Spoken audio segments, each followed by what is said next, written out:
So I'm going to offer some forest bathing for people who have suffered a loss. And excuse me, I'm calling it suffered a loss instead of for grief. Um, I want to leave it open to interpretation for people and and just see how it goes from there. And what I will do is use our Association of Nature and Forest Therapy Guide framework. So forest bathing, for those of you who don't know, is also known as Shinrin-yoku. It started in Japan in the 80s when people were incredibly stressed, especially in Tokyo, big city, stressed at work. And the government actually were the ones to initiate this practice in part. At least they went along with it. So now there's about, let me see if I can forward this. Do you see the next slide? No, it's still on the same one. Okay, let me just do that. Sorry, I have too many windows open. Okay. So as you can see, I mean, the way they've done things in Japan is pretty amazing. The government has put money into creating forest bathing trails. Um, there were 65 trails designated as forest therapy trails in Japan that I know of. I know that number has grown because that's a stat from a while ago. And what they do is people would come in and they have their salivary amylase tested to see their cortisol levels and their blood pressure checked. And then they would go off onto the trail for 2 hours, say around 2 hours, and come back. And at the end, they would be tested. So as you can see, it's incredibly, incredibly organized. The way we do it here is a bit different. The way the ANFT has decided to create a standard sequence, we don't do this for people before they go out. But what we do is we go out for about 2.5 to 3 hours. And we take people just sort of on a journey. And the effects it has on people is, well, not only relaxation, but positive impact. They've actually scientifically proven these things in the physiological impact it has on humans when they go out and they do this specific type of forest bathing. So when you're forest bathing, the idea is that you walk slowly, you notice things, you're in nature, it doesn't have to be a forest. You're mindfully experiencing the sights, the sounds, the smells of wherever you are in nature. You feel the touch of the wind or the breeze on your skin. You notice the sounds, the birds, any movement of trees in the wind, and you take this noticing in. And you give it hospitality. And you really let it land inside you. So this is not the same thing as hiking. And the destination in forest bathing is here, not there. So the pace is really slow. In fact, we cover maybe about a kilometer over a 2.5 hour to 3 hour standard sequence. So the focus really is also on connection with nature, even connecting with the other people in the group, and also developing relationship. And that's as we're in reciprocity with nature.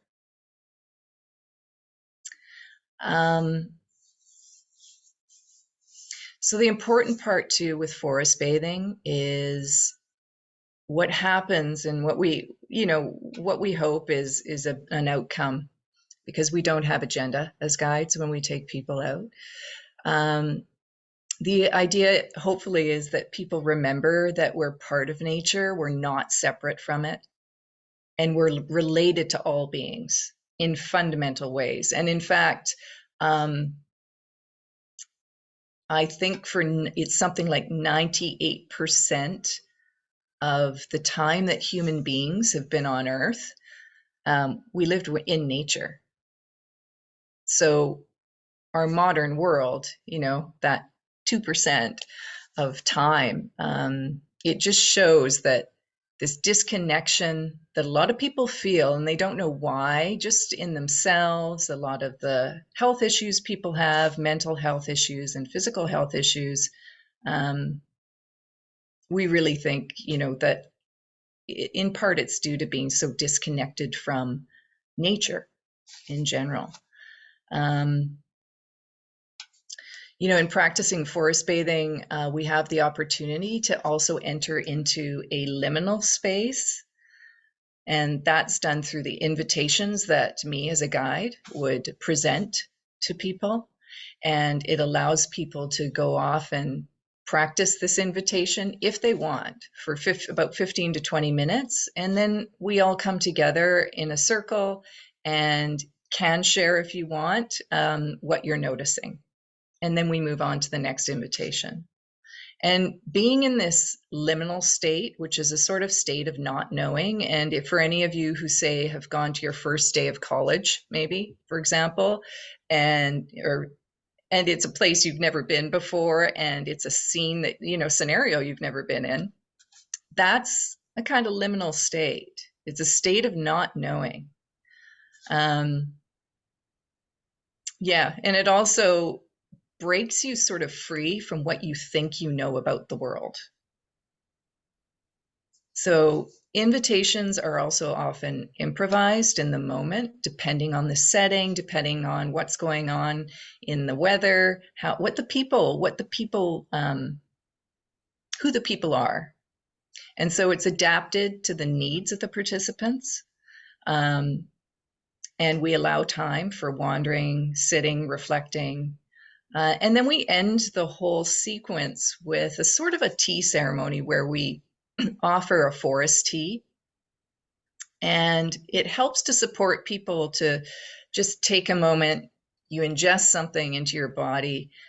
You have time to process a bit, and we chat, and then you go back to your regular life.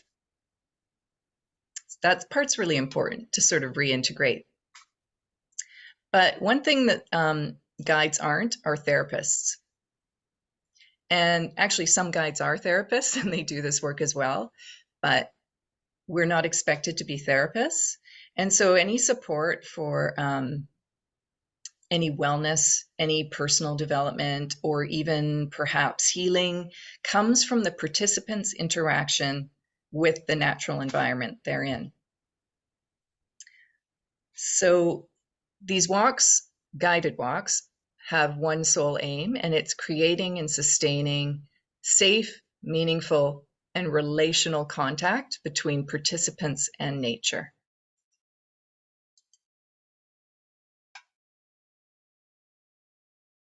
I'm not frozen, I'm just...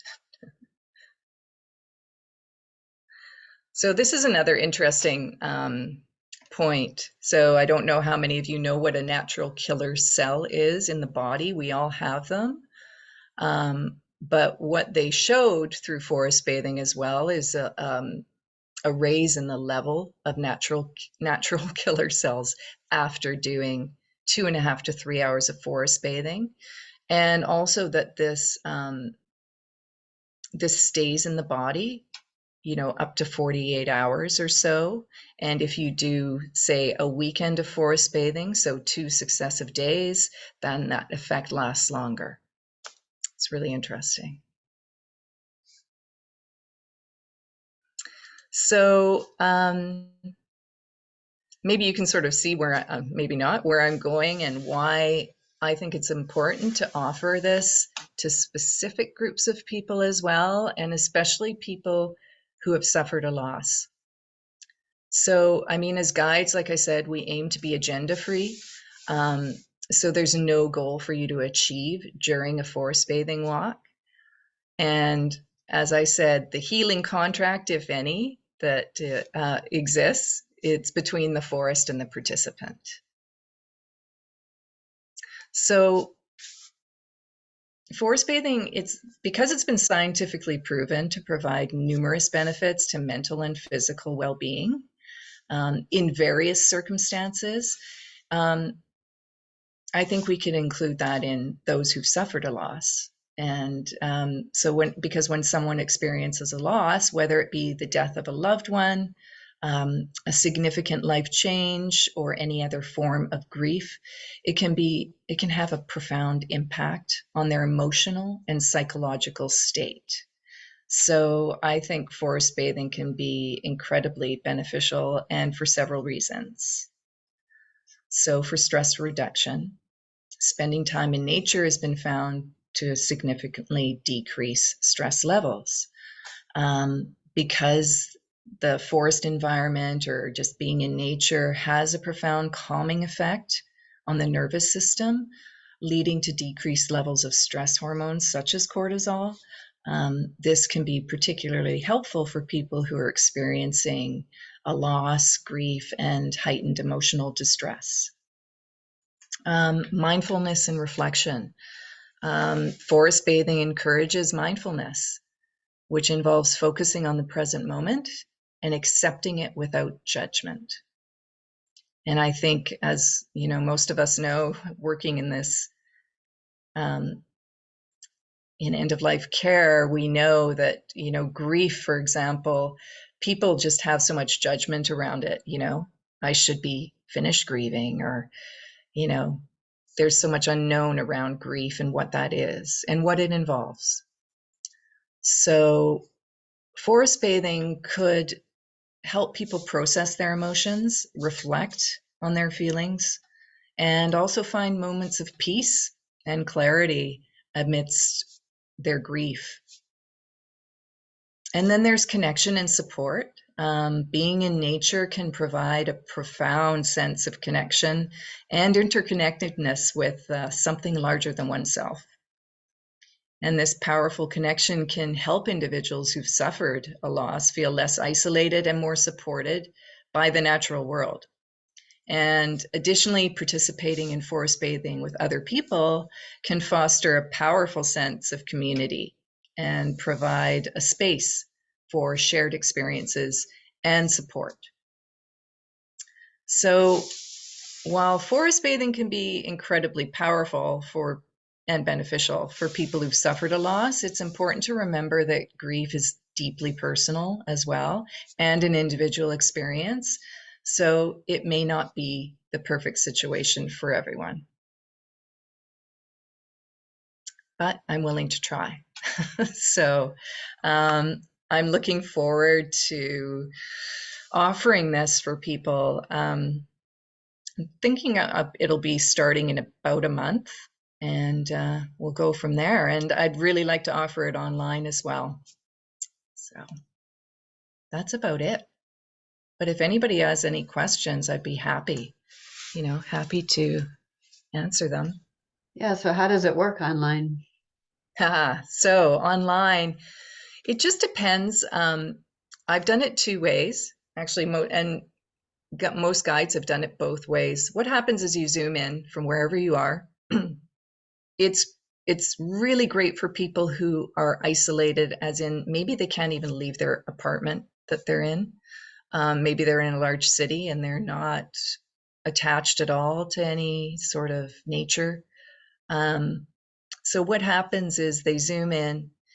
It's not as long. It's about an hour and a half as well. And what happens is I go through our standard sequence with them from either in nature, so they can see behind me where I am, or I'll do it right here. And part of the idea is, and people don't think about this, but we're still in nature when we're in our home. And we also have natural elements in our home. At least most people do, even one. Maybe it's a wood table, or maybe it's even just a lot of people gather stones, or maybe they have one little potted plant. So some of the invitations will also reflect that interaction. Also windows. If somebody looks out and they're looking at another building, maybe they see some sky.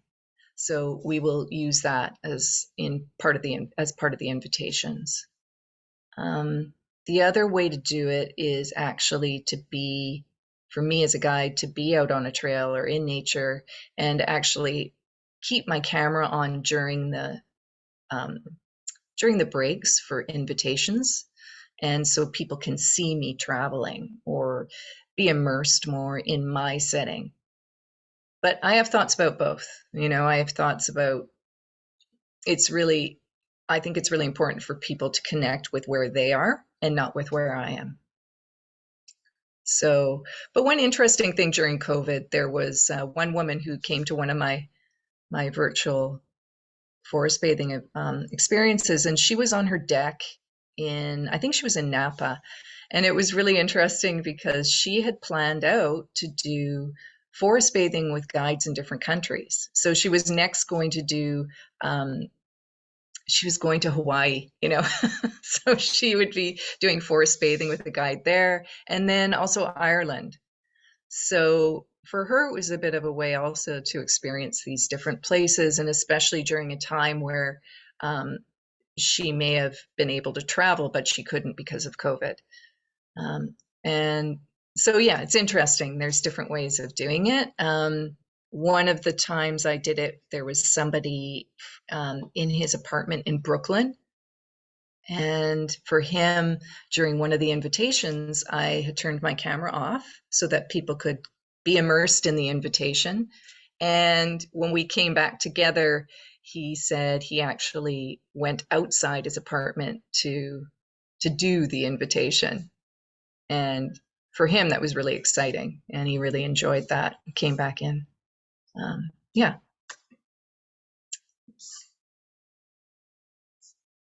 Anybody else have a question or?